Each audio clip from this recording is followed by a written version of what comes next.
යාළුවනේ welcome back ටු මයි YouTube channel. ඔන්න ගොඩක් කාලෙකින් ඔයාලට වීඩියෝ එකක් අරගෙන ආවා. පහුගිය ටිකේ මං අසනීප වෙලා හිටපු හින්දායි මට එක්සෑම් එහෙමත් තිබුණා.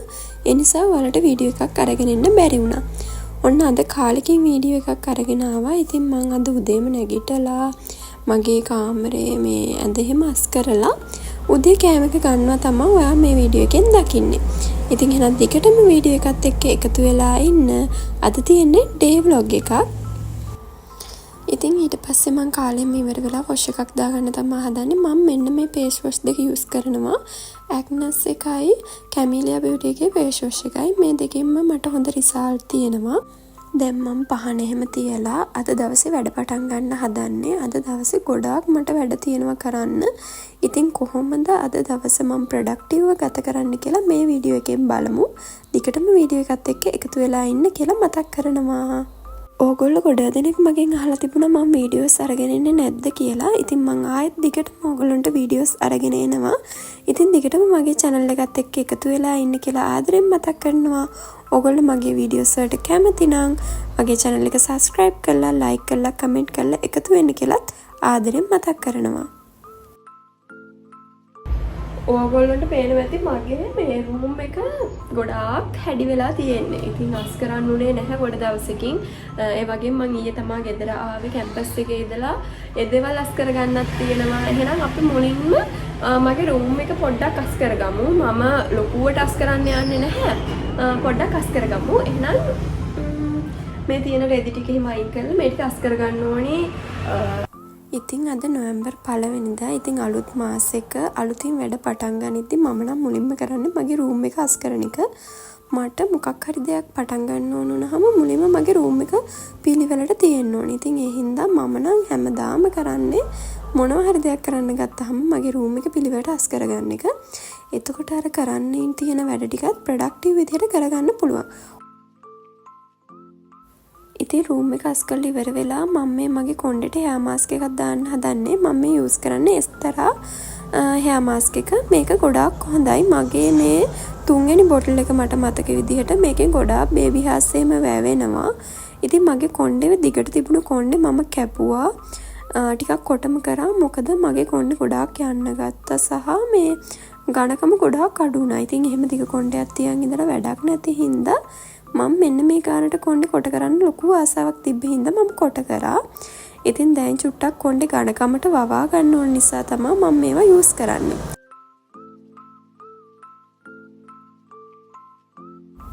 ඊට පස්සේ මම මේ නාගන්න හදන්නේ. ඉතින් මම මෙන්න මේවා තමයි පාවිච්චි කරන්නේ. ස්ක්‍රබ් එක, ෆේස් වොෂ් එක, ෂැම්පූ සහ කන්ඩිෂන්. ඉතින් එහෙනම් අපි නාලමු. දැන් මම නාලා කාලා එහෙම ඉවර වෙලා වැඩ පටන් ගන්න තමයි හදන්නේ. ඉතින් මුලින්ම මම ජර්නල් කරන්න හදන්නේ.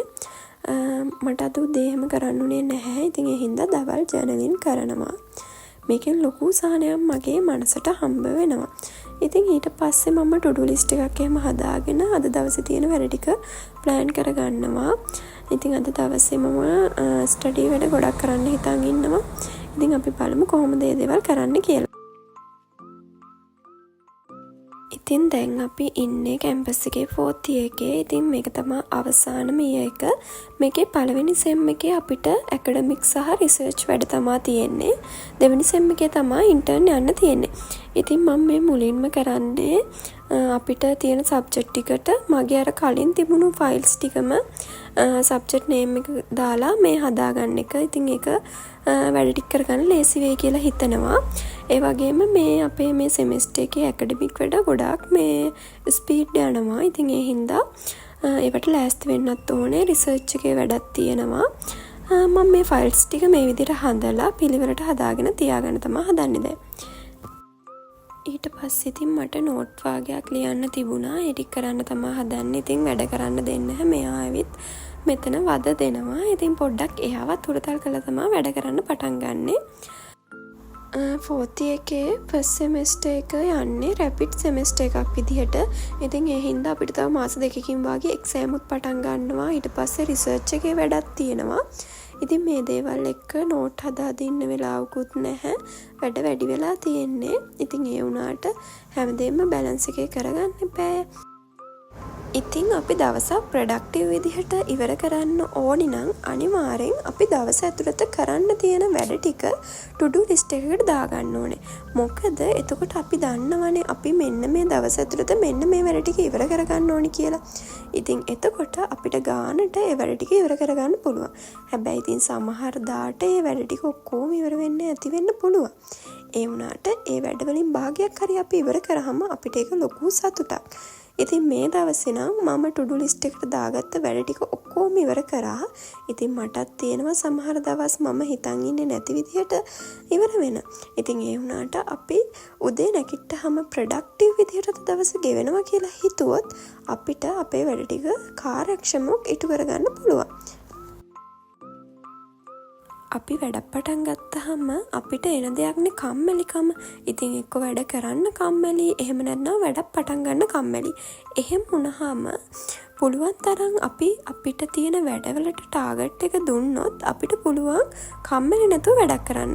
ඉතින් මට තියෙනවා සමහර දවස් හරියම කම්මැලි වැඩ කරන්න. ඉතින් ඒ වෙලාවට මම කොහොම හරි හිතනවා මම මේ වැඩේ කරන්න ඕනිනේ කියලා. ඉතින් එහෙම හිතට ඒක දුන්නයින් පස්සේ අපිට වැඩක් කරගන්න පුළුවන්. ඉතින් ඔයගොල්ලොත් ඕගොල්ලොන්ගේ තියෙන වැඩ ටික කොහොම හරි ඉවර කරනවා කියලා හිතලා වැඩ පටන් ගන්න. ඉතින් එතකොට අපිට වැඩ කරගන්න පුළුවන්. වැඩ එකින් එක ඉවර වෙද්දී ඇත්තටම ගොඩාක් සතුටුයි හිතට. සොඳුරු දවසක මුණ ගැසී හිනෙහි හිතගෙන ගියා දුටුවා පහන් නිම්නයේ පැතුවා අහසේ තරු ලෙසේ මාගේ නුවේදෝ ඔබ කාට හිමිදෝ කියා ඇසුවා ඉතින් දැන් වෙලාව හවස 6ට විතර. මම මෙන්න මේ පොත ගත්තා. මේක අරගෙන ගොඩක් කල් තව කියවන්නුනේ නැහැ. කියවුව පොඩ්ඩයි කියෙව්වේ. මට හිතුණා දැන් ටිකක් කියවන්න මේ වෙලාවේ වැඩක් අඩුයි ටිකක්. ඉතින් ඒ හින්දා මේක කියවන්න තමයි හැදුවේ. ඉතින් බලන්න මම මෙතෙන්ට ආවා. මේ අහස මාර ලස්සනයි. පොත කියවන්න හිතෙන්නේ නැහැ. අහස දිහා බලාගෙන ඉන්න හිතෙනවා. සොඳුරු දවසක මුණ ගැසී හිනෙහි හිතගෙන ගියා දුටුවා පහන් නිම්නයේ පැතුවා අහසේ තරු ලෙසේ මාගේ නුවේදෝ ඔබ කාට හිමිදෝ කියා ඇසුවා අසක් ඉඟි කරමාගේ මිහිරේ චවම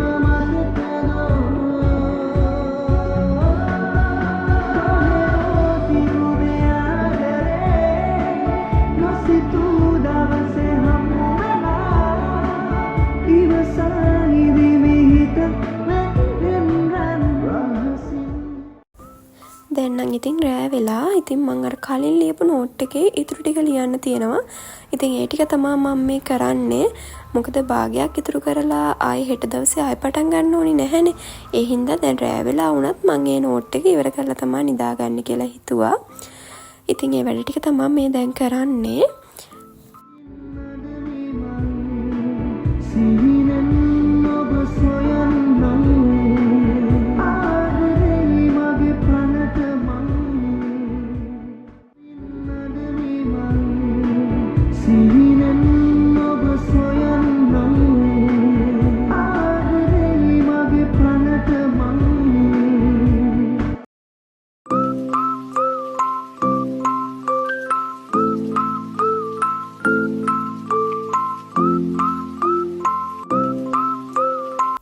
මම මේ ආකර්ශනීය නීතිය කියන පොත ගත්තා. ඇත්තටම මේ පොත ගොඩාක් හොඳයි.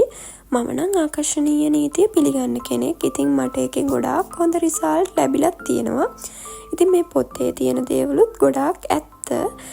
අපි හැම වෙලේම අපේ හිත පොසිටිව් විදිහටම තියාගන්නවන.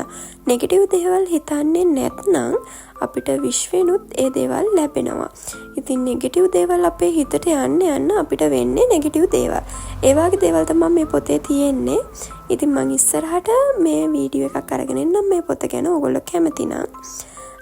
ඉතින් මම දැන් මේ පොත කියවලා ඉවර වෙලා නිදාගන්න තමයි හදන්නේ.